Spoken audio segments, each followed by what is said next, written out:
Hello Rajda, welcome to আড্ডা with Aritra. কেমন আছো তুমি? চলছে এই সময়ের মধ্যে। তোমার কি খবর?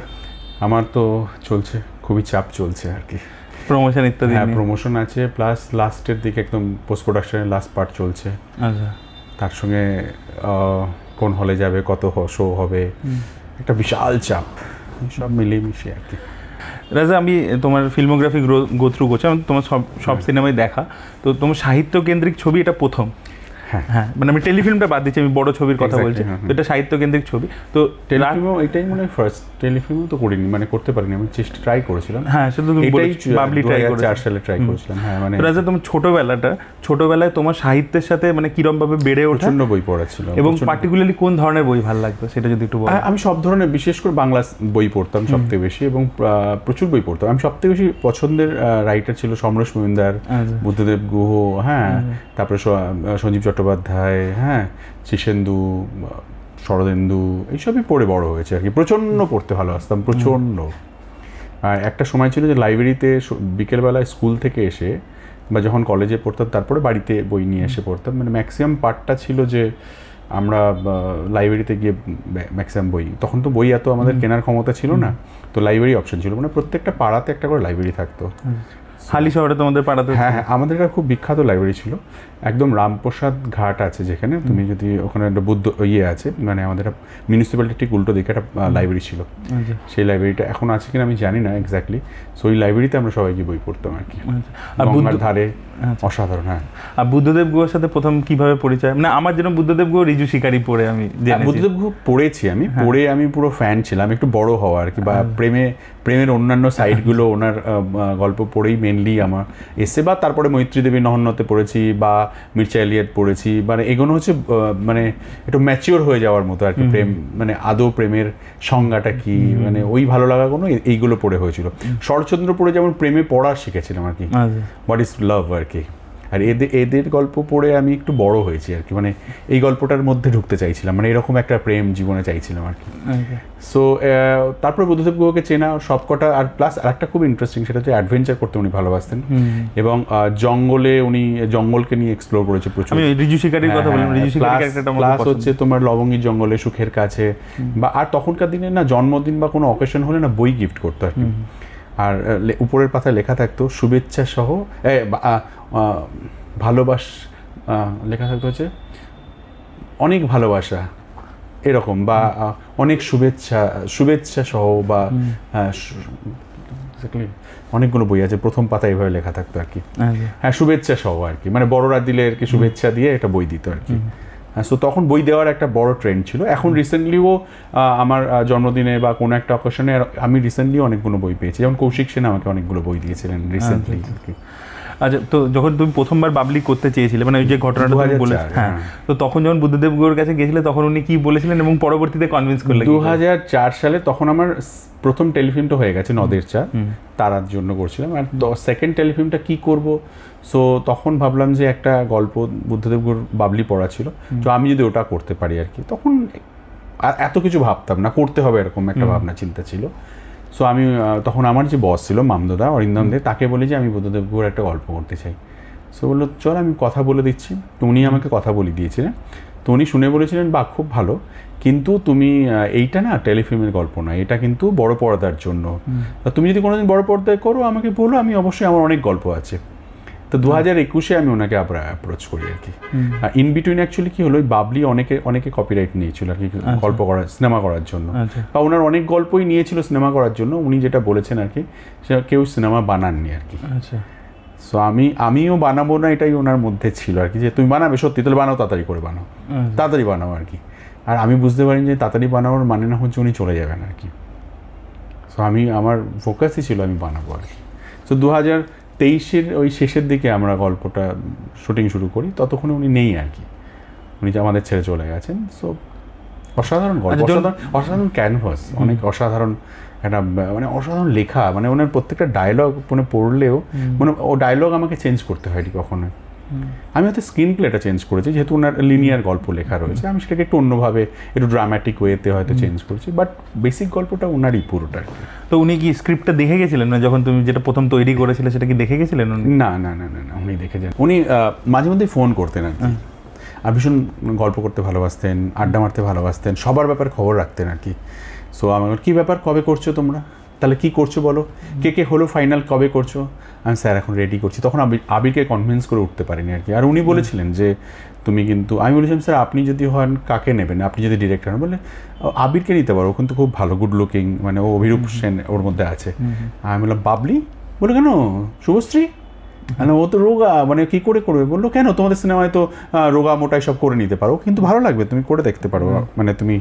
তো ওই মাঝে মধ্যেই উনি বলতেন তাহলে কী করছো, গান কেমন রাখছো, কোথায় শুটিং করবে, তাহলে প্ল্যান করলে, এইসব উনি খুব এক্সাইটেড ছিলেন আর কি।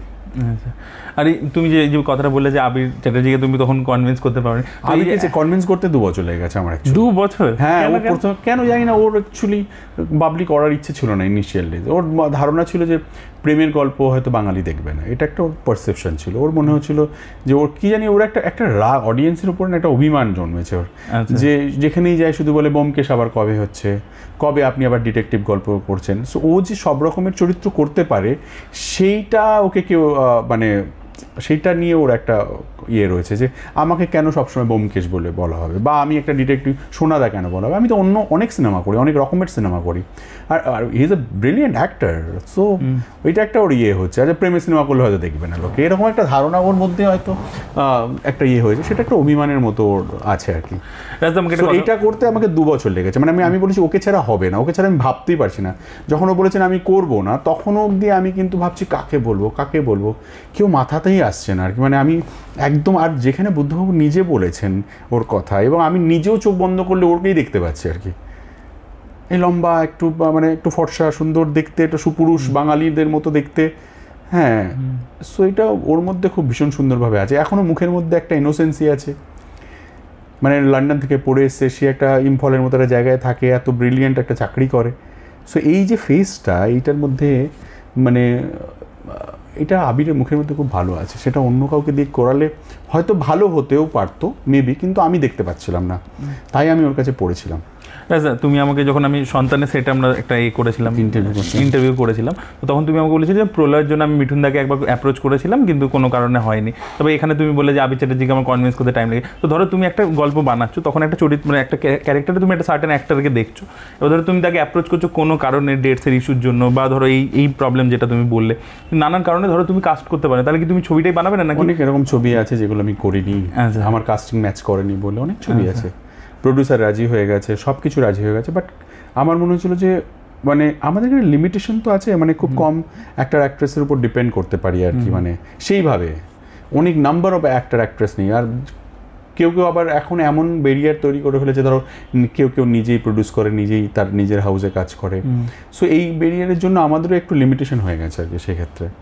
সো গল্প ভাবতে গেলেও বা কাজ করতে গেলেও অনেকগুলো অব্লিগেশনস আছে। সো একটা গল্প তুমি যদি ভেবে যাও কালকের দিনে গিয়ে দাঁড়িয়ে কিন্তু তুমি এটা শিওর নয় যে তুমি এই আর্টিস্টকে পাচ্ছ, হয়তো ও রাজি আছে, কিন্তু ওর একজনের সঙ্গে কমিটমেন্ট রয়েছে, মানে অন্য একটা হাউসের সঙ্গে বা কারোর একটা সঙ্গে কমিটমেন্ট রয়েছে, সেইখান থেকে ও ছাড় পাবে না আর কি। সো এই ধরনের ইকুয়েশন আছে আর কি, সেটা এখন আস্তে আস্তে ভাঙছে হয়তো, হ্যাঁ সেটা হয়তো ভাঙতে হবে আর কি। বাট এরকম হয়েছে আমার অনেকগুলো গল্প যেটা হোল্ড হয়ে গেছে, আমি করিনি, হয়তো ভবিষ্যতে ভাববো যে এই গল্পটা করতে চাই, আমার ওই একটাকেই দরকার অ্যাকচুয়ালি। রাজা, যখন তুমি কোনো আর্টিস্টের কাছে যাও, তো তাহলে তোমার ন্যারেশনটা কিরকম? তুমি কি পুরো স্ক্রিপ্টটা পড়ে শোনো নাকি জাস্ট আইডিয়াটা বলো? গল্পটা শোনার পরে ওর ভালো লাগে বা খারাপ লাগে, মানে সেটা কি, মানে কি খুব জিস্টে হয় নাকি ডিটেলে হয়? ডিটেলে হয়, একটা গল্পের ডিটেল, তার চরিত্রটা বোঝাই যে গল্পটা, মানে প্রথমে একটা গল্প বলি, এই একটা গল্প, এই গল্পের ক্যারেক্টারটা তোমাকে যেটা নিয়ে ভাবছে, সেই চরিত্র, তোমার ক্যারেক্টারটা হচ্ছে এই জার্নি, তার এই হাই পয়েন্টসগুলো, আমার এই গল্পের হাই পয়েন্টস, এই কনফ্লিক্টেই, এই গল্পতে এই গিয়ে তার কালমিনেশন হবে কিন্তু। সো আমি পুরো ন্যারেশনটা দিচ্ছি, তারপরে যদি ওর ভালো লাগে তখন ও বলে যে আমি স্ক্রিপ্টটা শুনতে চাই, তখন আমি তাকে এবার স্ক্রিপ্টটা পড়ে শোনাই। সো স্ক্রিপ্টটা প্রথম শুনতে হয়তো ওর যদি মনে হয় 8 ঘন্টা ভালো লেগেছে, তারপরে ওর 1 ঘন্টাটা শুনছে। সো আমি ওইভাবে বলি, প্রথম 4 লাইন শোনো, যদি 4 লাইন শোনার পর ভালো লাগে তাহলে 8 লাইন শোনাবো, যদি 4 লাইনে ভালো না লাগে তুমি আমাকে স্টপ করে দেবে। সো এইভাবে আমরা ন্যারেশন করে থাকি আর কি। আচ্ছা, ধরো রাজদা, এইটা তো আমাদের ইন্ডাস্ট্রির মধ্যে আমি মানে চোখের সামনে হতে দেখেছি, ধরো সব গল্প টল্প সব ভালো হলো, মেন হচ্ছে টাকা পয়সা রেতে কিছু আটকে গেল। আমার ক্ষেত্রে সেটা হয় না, হয়তো কখনো সেটা আমাকে হয়তো সেটা হয়নি, টাকা পয়সার ক্ষেত্রে আটকায়নি কখনো। কারণ ধরো যার যেটা প্রাপ্য আমাকে সেটা দিতেই হবে। মোটামুটি আমি জানি কারা কি নেয়, আমি তাকে সেইভাবেই তার জন্যই তার কাছে অ্যাপ্রোচ করেছি। ম্যাক্সিমাম কি হতে পারে আমি বলতে পারি যে তুমি যদি এইখানে এই জায়গাটা একটু কমিয়ে দাও, বা একটু রাদার টাকা কমানোর থেকে আমার বেশি ইম্পর্টেন্ট হচ্ছে তুমি আমাকে একটু প্রমোশনের ডেট দিয়ে দিও বেশি করে, বা তুমি একটু দেখে নিও যে অন্য দিক থেকে হেল্প হয়ে যায় যাতে আর কি, মানে নাম্বারস অফ ম্যান পাওয়ার কাছে বেশি থাকলে সেটা কম নিলে বেটার আর কিছু হয় না। আমার নর্মালি হয় না আর কি কারোর সঙ্গে। আমাদের ইন্ডাস্ট্রিতে এমন কেউ এত টাকাও নেয় না যেটা আমি যেটুকুনি প্রোভাইড করা উচিত, মানে সেটাও পারবো না আর কি, সেটাও প্রোভাইড করা উচিত আর কি। খুব বেশি টাকা সবাই নেয় না আর কি। আমি দেবাজিতের কথা বলছি না, তারপরের যে সেকশনে যারা আছে তাদেরকে তুমি কমফোর্টেবলি নিতে পারবে আর কি, ওইটুকুনি দেওয়া উচিত আর কি। হ্যাঁ, মানে এইটুকুনি যদি তারা অ্যাচিভ না করে তো সার্ভাইভ করাটাই ডিফিকাল্ট আর কি, খুব বেশি চায় না। আচ্ছা, এবারে আরেকটা বিষয় আসছে, এই যে তুমি বলছিলে যে বুদ্ধদেব গুহ খুব ইনভলভ ছিলেন আর কি, তোমাকে জিজ্ঞেস করতে। তো যেটা হয় যে সাহিত্য কেন্দ্র করে ছবি করলে অ্যাডভান্টেজ তো একটা থাকে যে বইটার ধরো একটা হিউজ ফ্যান ফলোয়িং আছে বাবলির, তো লোকে এক্সাইটেড। আমি দেখেছি মানে ইভেন মানে বয়স্ক একটু মহিলারা তারা আর কি খুব এক্সাইটেড যে আমরা পড়েছি, দারুণ গল্প, আমরা দেখবো সিনেমাটা একদম 100%। কিন্তু অন্যদিকে একটা ফ্লিপ সাইড আছে যেটা আমরা মানে অনেক বই যেগুলো হয় আর কি, ধরো সৃজিত মুখার্জি করেছে, অনেকেই করেছে, যে কিছু চেঞ্জ করলে, কিছু যদি তুমি একটু এদিক থেকে ওই দিক ডাইভার্ট করো সামান্য কিছু, তখনই লোকে ওটা নিয়ে প্রচণ্ড বলতে শুরু করে, রেগে যায়। মানে তারা যে মাথায় একটা সিনেমা ভেবে রাখে, তো সেটার সাথে যখনই ম্যাচ করে না তখনই গিয়ে একটা তারা করে। এটা ট্রু, এটা হবেই, এটাকে তুমি অ্যাকসেপ্ট করেই চলতে হবে। দেখো, তুমি একরকমভাবে গল্পটা পড়লে তুমি একরকমভাবে তোমার মানে তুমি একরকমভাবে ভিজুয়ালাইজ করবে, আমি একরকমভাবে করব। বাট এই গল্পটা লেখা হয়েছিল 1984-এ, ওই সময়টা। আর আমি গল্পটার সময়টা চুজ করেছি 90s, রাইট? সো কিন্তু গল্পটা দেখানো হচ্ছে 2024 সালে, ঠিক আছে? এবং বাঙালির ক্ষেত্রে, বাংলা গল্প বলার ক্ষেত্রে, বাঙালি হিরোইক ব্যাপারের ক্ষেত্রে কিন্তু একটা লিমিটেশন আছে আমার ক্ষেত্রে মনে হয়। আমি ঠিক মানে আমি সবসময় অ্যাকসেপ্ট করতে পারি না যে বাঙালি মানে একটু শান্ত, বাঙালি মানেই একটু নম্র ভদ্র, একটু ধরো বাঙালি একটা গাড়ি চালাচ্ছে, তুমি যদি বুদ্ধদেব গুহর গল্পটা পড়েছো তুমি? আমি অনেক আগে, তুমি পড়ো যে ওই যে ইম্ফল থেকে ওদের প্রেমটা কি, মানে গল্পটা কি, বেসিক্যালি ইম্ফল থেকে ডিমাপুর ছাড়তে আসে, এই নাগাল্যান্ড হয়ে এই পাহাড়ি রাস্তা, নদীর ধার দিয়ে রাস্তাটা যাচ্ছে এবং জঙ্গলের মধ্যে দিয়ে গাড়িটা খারাপ হয়ে যায়, এবং এই জার্নির মধ্যে একটা জায়গায় জঙ্গলে রাত কাটায়। এই জার্নির মধ্যে দুটি ছেলে মেয়ে যারা একে অপরকে চেনে না, একে অপরকে চেনে, এবং তাদের মধ্যে একটা ভালো লাগা তৈরি হয়। তার পরিণতি কোথায় গিয়ে দাঁড়ায়, এবং এই মেয়েটির একটা নিজস্ব একটা আইডেন্টিটি আছে, ছেলেটির একটা আছে, ঠিক আছে? অসাধারণ, এটা রোম্যান্স, মানে অসাধারণ রোম্যান্টিক জার্নি, রোম্যান্টিক অ্যাডভেঞ্চার, মানে এটা তুমি বলতে পারো যে রোম্যান্টিক অ্যাডভেঞ্চার লাভ স্টোরি, ঠিক আছে? অ্যাডভেঞ্চার লাভ স্টোরি বলতে পারো। এবার ধরো আমি যদি এই অভিরূপ সেন হই, তাহলে আমি কিন্তু এই ফিয়েট বা অ্যাম্বাসেডার বা একটা জিপ নিয়ে আসবো না, আমি কিন্তু একটা কাস্টমাইজ করে তার জন্য অভিরূপ সেনকে একটা গাড়ি দিয়েছি। তুমি যদি গাড়িটা প্রমোতে ট্রেলারে দেখে থাকো যে গাড়িটা কাস্টমাইজ করে একটা মার্সিডিজ কার, রাইট? সো কিন্তু তুমি ওই গল্পটা পড়লে কিন্তু তোমার মাথায় যারা একটু ওই সময়টা পড়েছে তাদের মাথায় আসবে একটা অ্যাম্বাসেডার করেই, কিন্তু সেই সময় অ্যাম্বাসেডারের চলে বেশি ছিল আর কি, একটা ম্যাক্সিমাম জিপ, রাইট? ওই যে কোনো আমাদের আর্মি জিপ থাকতো ওই ধরনের। কিন্তু আমি সেটাকে একটু বড় করার জন্য, জিনিসটা হিরোইক ব্যাপার করার জন্য, এবং এই সময় দাঁড়িয়ে জিনিসটাকে আরো সুন্দর বা একটু সিনেম্যাটিক ভিশন দেওয়ার জন্য আমি ওটাকে একটা জিপ দিয়েছি। জিপের কালারটা কি গ্রিন কালার, তার সঙ্গে কস্টিউমটা ওই প্যালেটটা তৈরি করেছি, রাইট? আমি কিন্তু একটা বাঙালি মানেই একটা ঢোলা প্যান্ট ঢোলা জামা, যেখানে লেখকের ইয়েতে আছে আর কি, যে ঢোলা প্যান্ট ঢোলা জামা, হ্যাঁ, আমি কিন্তু সেটা পরিনি। আমি একটা সুন্দর একটু মানে হাই ওয়েস্ট আমি প্যান্টই পরিয়েছি, সেই সময়কার প্যান্ট পরিয়েছি, কিন্তু স্মার্ট দেখতে, মানে ছেলেটা লন্ডন থেকে এসছে, হ্যাঁ, এবং সে থাকে ইম্ফলে, এবং সে মানে একটা বড় পোস্টে রয়েছে। সো আমি চেষ্টা করেছি সেইটাকে ধরার এই সময় দাঁড়িয়ে, মানে সেই সময় হলে হয়তো তাই হতো। আমি একটা সুন্দর জ্যাকেট দিয়েছি, সেই জ্যাকেটটা কিন্তু একদম ভীষণ ট্রেন্ডি নয়, কিন্তু একটু ক্লাসিক, রাইট? তো আমি ধরো মেয়েটার ক্ষেত্রে হয়তো 90s ধরার জন্য করেছি। কি হয়েছে 90s-এ তুমি যদি খেয়াল করে থাকো, তুমি জন্মেছো কোন ইয়ারে? আমি 95, মানে সেই সময়কারই গল্প ধরেছে। মানে 95-এ, সেই সময় 90s-এ না, একটা আমাদের বাঙালিদের মধ্যে আমি দেখেছি যে ওরা না বিয়ে হয়ে ধরো হানিমুনে গেছে, তো একটা ছবি তুলতোই, সেটা হচ্ছে হাজব্যান্ডের প্যান্ট আর শার্ট পরে একটা ছবি তুলতো, এবং লুকিয়ে লুকিয়ে প্যান্ট শার্ট পরতো আর কি, পরতে ইচ্ছে করতো, কিন্তু ঘুরতে গেলে খুব কাছের মানুষের সঙ্গে প্যান্ট শার্ট পরতো, কিন্তু আলাদা করে হতো না। সো এই প্যান্ট শার্ট পরার একটা ট্রেন্ড হতো, তার জন্য আমি বাবলিকে না কোথাও প্যান্ট শার্ট পরিয়েছি। যেহেতু ও রেভিনিউ সার্ভিসে চাকরি পেয়েছে আর কি। এটা এডুকেটেড মেয়ে, দিল্লিতে থাকতো, প্রবাসী বাঙালি, তার সার্কেলটা হচ্ছে ওরকম একটা সব রকম মিক্স কালচার আর কি। সো আমি দেখিয়েছি কোনো একটা জায়গায় যেখানে লেখক বলেছেন যে উনি শাড়ি পরেছেন এই কালারে, আমি সেটা পরিয়েছি। কিন্তু যখন যে লেখক যেখানে বলেনি সেখানে আমি ধরো একটা স্কার্ট পরিয়েছি, একটা বাবলি লুক দেওয়ার চেষ্টা করছি। সো এইগুলোকে আমি করেছি। এইগুলো নিয়ে হয়তো কারোর যদি খুব ক্রিটিসাইজ করার ইচ্ছে হয় তাহলে হয়তো সে এইগুলো নিয়ে কথা বলতে পারে। আর কেউ যদি সিনেমাটা দেখে সিনেমার মধ্যে ঢুকে যায় তাহলে সিনেমাটার মধ্যে ঢুকে গিয়ে আরও কিছু ভাববে না আর কি। কেউ যদি বইয়ের পাতা উল্টে দেখতে যায় তাহলে সমস্যা হবে। যেহেতু আমার একটা সিগনেচার আছে, রাজ চক্রবর্তীর একটা সিগনেচার, একটা ঝকঝকে তকতকে বানাই। মানে তুমি যদি ট্রেলার দেখো দেখবে যে তার এখন যে ক্যামেরা ব্যবহার হয়, যে কালার প্যালেট ব্যবহার হয়, যে মানে কি বলবো, আমরা সমস্ত কিছু প্ল্যান করে প্রি প্রোডাকশন, মানে কি বলবো, প্রোডাকশন ডিজাইন করে করি। ধরো আমি একটা জঙ্গলের মধ্যে, উনি যা ডেসক্রিপশন দিয়েছে তাই আছে, কিন্তু তার কালার প্যালেটটাকে চেঞ্জ করে দিয়েছে আর কি। সো ওইগুলো হয়তো অনেক ঝকঝকে তকতকে লাগবে, হয়তো ভীষণ শ্যাবি লাগবে না, পুরনো লাগবে না। সেটা যদি কেউ ভাবে তাহলে হয়তো তার বলতে পারে যে এই আমার না গল্পের সঙ্গে না ভিজুয়ালটা ম্যাচ করলো না। বাকি এসেন্সটা সেম, এসেন্সটা একই, ডায়লগ এক, কথা বলা এক, তার ফিলিংস এক জায়গায় ফুল ছিঁড়ে মাথায় খোপায় লাগানো এক, ডিফু নদীর ধারে দাঁড়িয়ে যে কথা বলা সেটা সব এভরিথিং এক, কিন্তু কালার প্যালেটটা আলাদা। রাজা, আমি যত সন্তানের সেটেও গেছিলাম আমি দেখেছিলাম যে তুমি একদম প্ল্যান্ড, মানে আমি দেখছিলাম একদম স্মুথ শুটিং হচ্ছে। মিঠুন দাকে যেখানে শটের দরকার নিচ্ছ, বেরিয়ে যাচ্ছে, ঋত্বিক দার নিচ্ছ, তারপর একটা টাইমে তুমি নিজে ক্যামেরা নিয়ে নিলে, মানুষদের সাথে তোমার কোঅর্ডিনেশন দুর্দান্ত। তো আমি এই বিষয়টা, আর তার সাথে যেটা হচ্ছে যে আমি হাবজি গাবজির সময় তোমাকে যখন ইন্টারভিউ করেছিলাম তুমি বলেছিলে যে এটা প্রোডাকশন ডিজাইনটাও আমি করেছি। আমি যখন এই বাবলি ট্রেলার দেখলাম একটা ফ্যান্টাসি সিনেমার যেরকম লুক অ্যান্ড ফিল হয় না, যে ফার্স্ট যে শটটা ট্রেনটা যাচ্ছে আমরা একটা ড্রোনের মধ্যে, যে লুক অ্যান্ড ফিলটা হয়, সেই যে লুক অ্যান্ড ফিলটা মানে যেটা একটা আমরা কোনো একটা কমিক বুক পড়লে পাবো এরকম একটা। তো এই যে এলিমেন্টটা এনেছো এবং তুমি এগুলোতে এই যে ডিটেলিংগুলো কথা বলছো, এগুলোতে তুমি ইনভলভ থাকো। তো আমাকে বলো যে এই যে ক্যামেরার টিমের সাথে, মানে মানুষদের সাথে যেহেতু তুমি ব্যাক টু ব্যাক কাজ করো, তো মানে কি ব্রিফিং থাকে এবং এই যে লুক এন্ড ফিল? আমার পুরো ভিশনটাও আমার ক্যামেরাম্যানকে দিই। মানুষ থাকাতে আমার সুবিধা হয়, যেহেতু আমি আর ও আমরা একসঙ্গে কাজ করছি, ও জানে আমার কি চাই। ক্যামেরার রিকোয়ারমেন্টটা কিন্তু আমার থাকে, মানুষের থাকে না। মানে মানুষ কিন্তু একটা, ওকে যদি মানে তুমি একটা অ্যালেক্সা দিয়ে দাও ও কিন্তু শ্যুট করে দেবে। আমি বলছি না, আমি বেস্ট ক্যামেরাটা, যে ক্যামেরাটা এখন অব্দি সিনেমা শ্যুট হয়নি, আমি সেই ক্যামেরাটা দিয়ে বাংলা সিনেমা শ্যুট করবো। সো ওর জন্য একটা ভালো যে রাজ আমাকে এই সাপোর্টটা দেয়। তার মানে বাবলি কিসে শ্যুট করা হয়? আমরা ভেনিসে শ্যুট করেছি আর কি। হ্যাঁ, মানে তোমার হচ্ছে যে একটা ভাই পুরো ব্যাপারটার মধ্যেই একটা নতুন টেকনোলজি আর কি। তার কালার কারেকশন হয়েছে সমস্ত কিছুটার মধ্যে আর কি। সো আমি চেষ্টা করেছি এটা। এখন এই ক্যামেরাটা দিয়ে ম্যাক্সিমাম ক্ষেত্রে ওয়েব সিরিজ শ্যুট হয়। আচ্ছা, সিনেমাতে কারণ এফোর্ট করা যায় না, অনেক কস্টলি আর কি।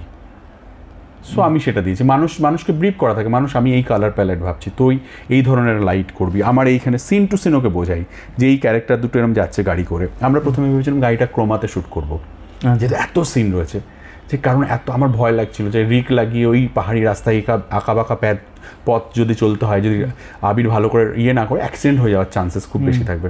এবার গাড়িতে শুটিং মানে তো কোনো ক্যামেরা লাগিয়ে দেওয়ার মানে আমি তো ভিতরে কেউ থাকতে পারবো না আর কি, না পেছনে থাকতে পারবো, তাহলে পেছনে গাড়ি দেখা যাবে। প্লাস হচ্ছে যে আমি একটা সময়কে যেহেতু ধরছি, ন্যাচারালি মডার্ন গাড়ি আমি দেখাতে পারবো না আশেপাশে, ভেরি ডিফিকাল্ট ছিল। সো পুরোটা মানুষ তখন আমি শ্যুট করতে গেলাম, দুটো পার্টি নিয়ে গেলাম আর কি, যে ক্রোমাতে নাকি কিসে। তো আবির বললো আমি চালিয়ে দেবো, আমার উপর ভরসা রাখো। আর সত্যিও করলো, এবং একটাও ক্রোমা ব্যবহার হয়নি। লেন্স চেঞ্জ করে তার ক্যামেরার পজিশন চেঞ্জ করে যারা গাড়িটাকে রিগ লাগাবে আর কি, তাদেরকে ডাকা হলো। তাদেরকে বললাম যে আমার এই শট দরকার, আমার এরম শট দরকার, এরম ডাইমেনশন শট দরকার। দেখবে তুমি যদি ভালো সিনেমাটা দেখো, তুমি দেখবে শট ডাইমেনশনগুলো আলাদা, ফ্ল্যাট শট নেই আর কি, একটু অন্যরকম।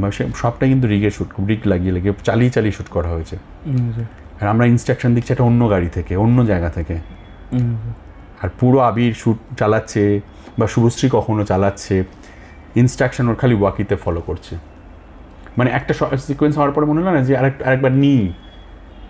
সো ও নিজেই বলছে যে আবির বলছে ওয়ান মোর। সো আর একটা সেফটি টেক নিয়ে নেওয়া হচ্ছে। সো আমি মানুষকে বলছি, আমার কিন্তু যদি আমরা সান পজিশন দেখে নিলাম, যে আমরা আর কী করার সময় যে আমি দেখছি সান এইদিকে আছে, তাহলে আমাকে কিন্তু পুরো শটটা এদিক করেই নিতে হবে আর কি, যে সানের আমার মানে মানে মানে লাইটিং পজিশনটার জন্য আর কি, যাতে সানটা চেঞ্জ না হয়ে যায় আর কি। আর আমার সবসময় একটা ব্যাক সান প্রয়োজন ছিল, এবং পাহাড়ে গিয়ে দেখা যাবে যে সান ওঠেইনি, হয়তো ক্লাউডি ওয়েদার, সো তখন কি হবে। সো মানুষ পুরো প্ল্যান করে গেছে আর কি, পুরো ভেবে চিনতে ওর সঙ্গে, মানে আমি বলবো যে প্রায় 2 মাস ওর সঙ্গে আমি বসেছি প্রত্যেকটা সিন টু সিন নিয়ে আর কি। সো কিছুটা কি ভীষণ ফ্লেক্সিবল মানুষ, সব থেকে বড় ইম্পর্টেন্ট আর কি। আর পুরো ছবিটা কিন্তু হ্যান্ডেল শুট করা, কখনো টাইপড লাগেনি। তুমি যদি মিঠুনদার ছবিতেও দেখো কখনো টাইপড লাগেনি, কিন্তু নো টাইপড, নাই স্টেডিক্যাম, নাই হ্যান্ডেল, নাই জিমি জিপ, নাই রিক।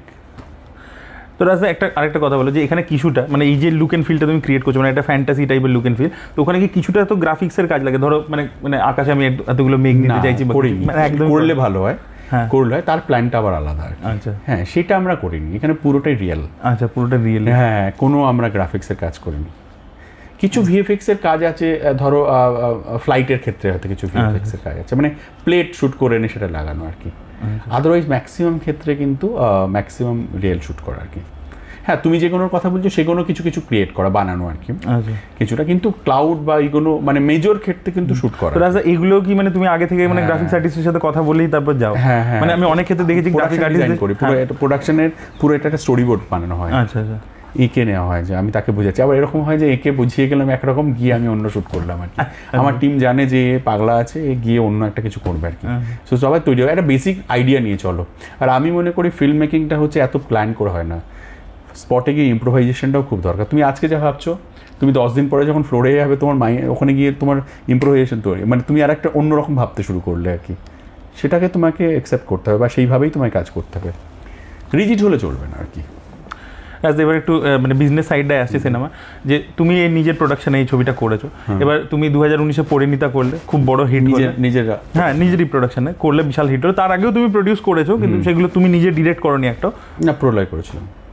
প্রলয়টা তুমি নিজে প্রডিউস করেছো? হ্যাঁ, যখনই আমি নিজের ছবি মানে রিমেকের বাইরে যখনই বেরোতে হয়েছে আমাকে নিজেকেই প্রডিউস করতে হয়েছে। আচ্ছা আচ্ছা, প্রলয়টা আমি জানতাম না, আমি জানতাম এসবিএফ করেছে। প্রলয় না, প্রলয় অ্যাকচুয়ালি আমি নিজে প্রডিউস করেছি, নিজেই। তুমি লেখাটাও দেখবে পদ্মনাভদা আমি নিজে মিলে লেখা, এবং ওই সময় দাঁড়িয়ে ওইটা করতে চেয়েছিলাম, কেউ তখন করেনি। যখন আমি করে শেষ করে ফেলেছি, তখন আমাকে এসবিএফ আমার সঙ্গে যুক্ত হয়েছে, যে আমি ঠিক আছে, আমি তোমার সঙ্গে আছি। আচ্ছা আচ্ছা, তো আমি 19 সাল থেকে বলছি, মানে পরিণীতা হিট হলো, তারপরে কোভিড চলে এলো 20 সালে, তোমার দুটো ছবি তখন পাইপলাইনে, হাবজি গাবজি আর ধর্মযুদ্ধ।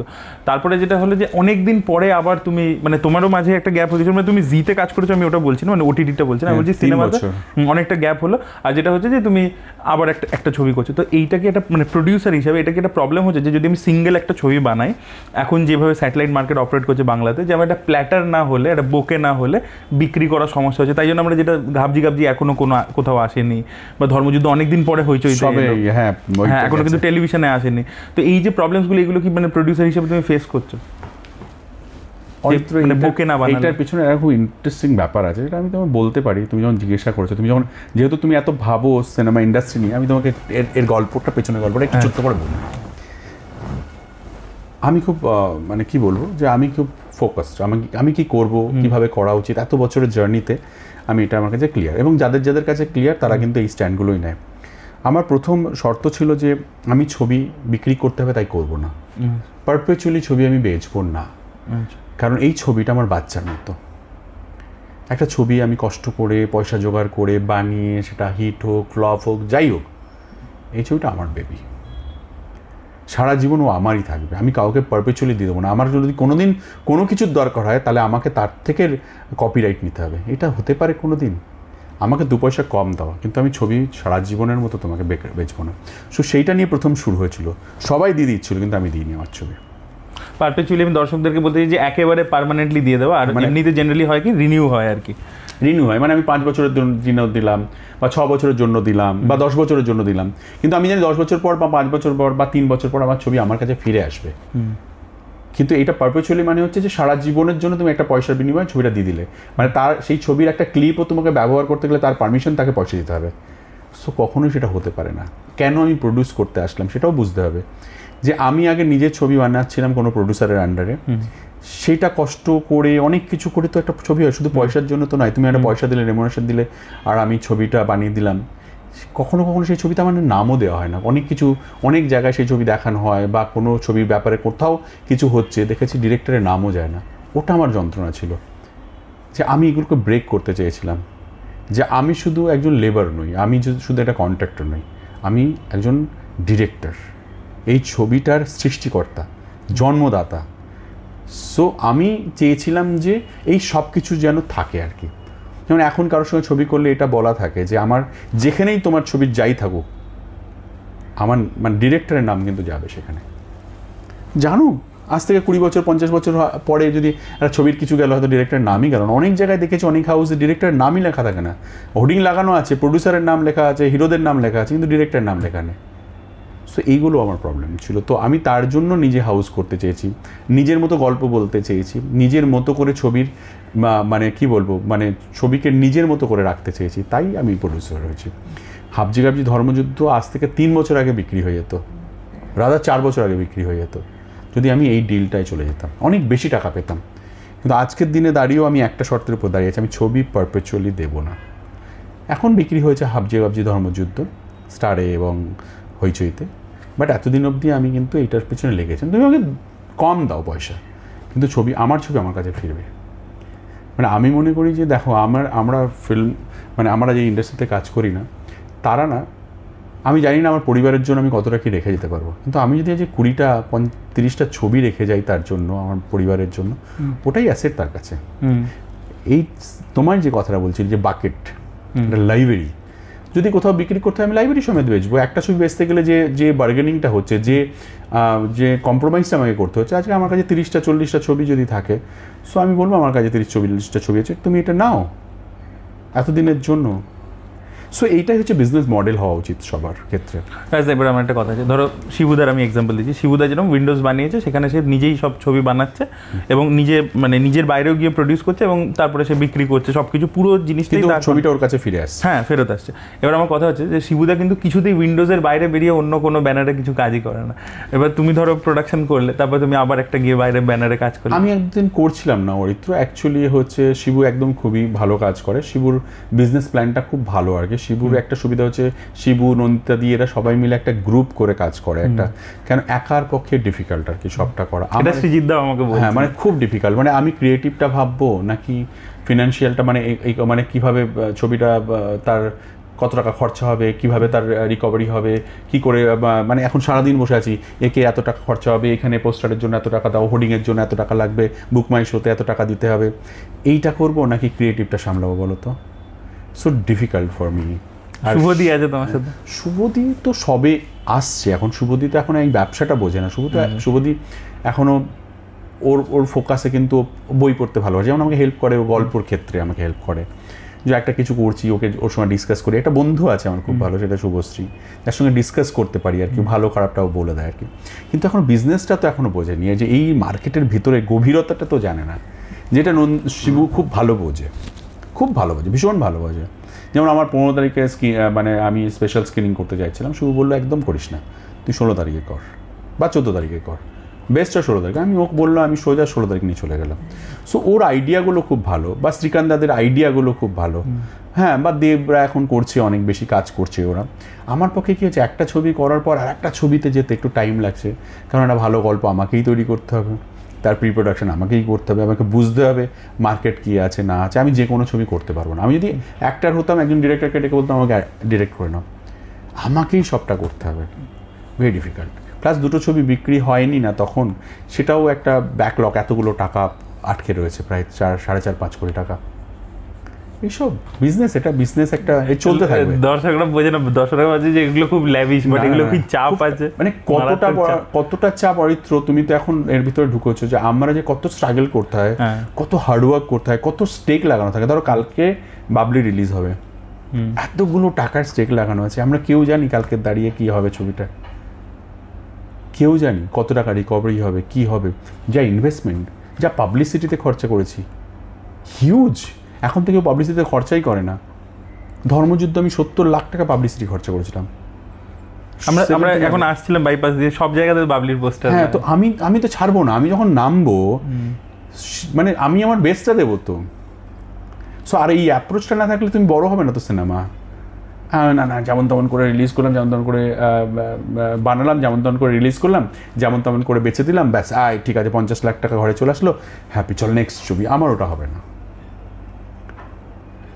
এই বাংলা সিনেমা ছোট হওয়ার কি একটা কারণ হচ্ছে এই স্যাটেলাইট যে ডিকটেট করছে? না না, বাংলা সিনেমা ছোট হওয়ার কারণ হচ্ছে যে আমরা খুব হিপোক্রেট। আমরা না সবসময় সিনেমার খারাপ জায়গাগুলোকে বেশি হাইলাইট করেছি। না বিজনেস সাইডটা বলছি, এই যে সব মিলিয়ে টিআরপি কমছে, না না বিজনেস এই সব মিলিয়েই হয়েছে আর কি। পারসেপশন খারাপ হয়ে গেছে, সিনেমার প্রতি যে পারসেপশন সেটা খারাপ হয়ে গেছে। আর কমার্শিয়াল সিনেমা দরকার, যে কোনো ইন্ডাস্ট্রিতে কমার্শিয়াল লার্জার অডিয়েন্স না আসলে তুমি সেটা কোনোদিন বড় হতেই পারে না। আজকের দিনে দাঁড়িয়ে আমি একটা হলে রিলিজ করি 70টা 75টা বা 80টা হলে রিলিজ হচ্ছে। আগে 200-250 হলে রিলিজ করতাম ছবি। আজকে হিন্দি সিনেমা আসছে বলে আমাদেরকে জায়গা পাবো কি করে লড়াই করতে হচ্ছে। এর থেকে খারাপ কিছু হতে পারে? 2টো বাংলা সিনেমা আসছে 15ই অগস্ট, একটা পদাতিক, একটা বাবলি। 2টো ভালো ছবি, 2টো 2 রকমের ছবি। 2টো সৃজিত একরকম ছবি বানায়, আমি একরকম ছবি বানাই। অডিয়েন্সের এক্সাইটমেন্ট কোথায় হিন্দির প্রতি? হিন্দি কি করছে? সো আমাদের লড়াইটা আমাদেরই হবে, আমাদেরই থাকতে হবে। কোনো একটা দিন ঘুরে দাঁড়াবে, হয়তো ভালো হবে। টিআরপি ভালো হতে গেলে দেখো, টেলিভিশনটা পুরো মাস প্রোডাক্টের উপর চলে, আরবান অডিয়েন্সের প্রোডাক্টের উপর চলে না। যে ছবিটা আরবান সিনেমায় প্রচুর ভালো ফল করেছে, সেই সিনেমাটা টেলিভিশনে খুব খারাপ ভালো ফল নাও করতে পারে। কিন্তু একটা মাস সিনেমা খুব খারাপ ফল করেছে, কিন্তু ওকে টেলিভিশনে দাও, ও হিট করে দেবে। আমরা দুই পৃথিবী, আমার মনে আছে 11-12 টিআরপি, গান মিলিয়ন ভিউ,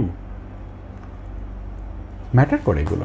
এটা একটা বিজনেস মডেল, এর সঙ্গে কেউ কোনোভাবেই মানে আমি কাউকে দোষারোপ করতে পারি না। কিন্তু হ্যাঁ, ইয়েস, বাঙালির একটু বাংলা ল্যাঙ্গুয়েজের প্রতি ভালোবাসা কম। কারণ হচ্ছে যে বাঙালিরা এটা বলতে খুব বেশি ভালোবাসে, বাংলা সিনেমা দেখাই হয় না, কি আসছে, ও আচ্ছা কি গান, বাংলা গান কি হচ্ছে, সময় হয় না বাংলা সিনেমা দেখা। কিন্তু সে বসে হয়তো বাড়িতে মেগা সিরিয়াল দেখে। তো এই ব্যাপারটা আছে। মানে সাউথকে কেন আমরা করি, সাউথের ল্যাঙ্গুয়েজের প্রতি একটা কমিটমেন্ট আছে। হলে গিয়ে ছবি দেখে তারপরে ডিসাইড করে ভালো না খারাপ। আমরা আগেই হয়ে গেল, আরে বাবলিতে এইটা কেন, ওইটা কেন, আগে দেখো ছবিটা। লাস্ট একটা কোয়েশ্চেন, সেটা হচ্ছে সন্তান কবে আসছে? বুঝতে পারছি না, এটা প্রডিউসাররা বেটার বলবে। সন্তান পুরো কমপ্লিট, মানে তোমার দিক দিয়ে পুরো? হ্যাঁ, এখন তো ডাবিং চলছে। আচ্ছা, ভালো হয়েছে ছবিটা, খুব ভালো, ভেরি ইমোশনাল, একদম অন্যরকম একটা স্পেসের গল্প। আমি ফার্স্ট টাইম এই ধরনের একটা গল্প করলাম, বাট খুব ভালো হয়েছে। মিঠুনদা, টুড, অনুষাদি, ঋত্বিককে একটা অন্য রূপে দেখতে পাবে। ভালো, খুব ভালো। বা সন্তান যখনই আসুক, সন্তানের একটা আলাদা হাইপ তৈরি হবে। মানে সন্তান দেখে লোকে দেখার পর মাউথ পাবলিসিটিতে ছবিটা সুপারহিট হবে, এইটুকুনি বলতে পারি। আর যদি তুমি পারমিশন দাও, 100%। তোমার এখন রিসেন্ট টাইমস খুব ইন্টারেস্টিং একটা ইন্টারভিউ দেখছিলাম, মানে ইন্টারভিউ নিজে তুমি করছিলে সম্ভবত, এটা দেখছিলাম, খুব ভালো বলছিল, অ্যানালিসিসটা খুব সুন্দর। তুমি বা রূপমেরা সবাই এখন খুব ভালো অ্যানালিসিস করে, ভীষণ ভালো। মানে যাদেরকে নিয়ে আমার অবজেকশন ছিল, তারাই দেখছি এখন খুব ভালো। মানে আমি রিসেন্টলি ফলো করছিলাম সবাই, মানে প্রত্যেকে, মানে তোমরা তিনজনই আছো, মানে আমি যাদেরকে দেখি আর কি, খুব ভালো, মানে খুব ভালো, টু দ্য পয়েন্ট কথা বলছিল এবং টেকনিক্যাল কথা বলছিল। Thank you.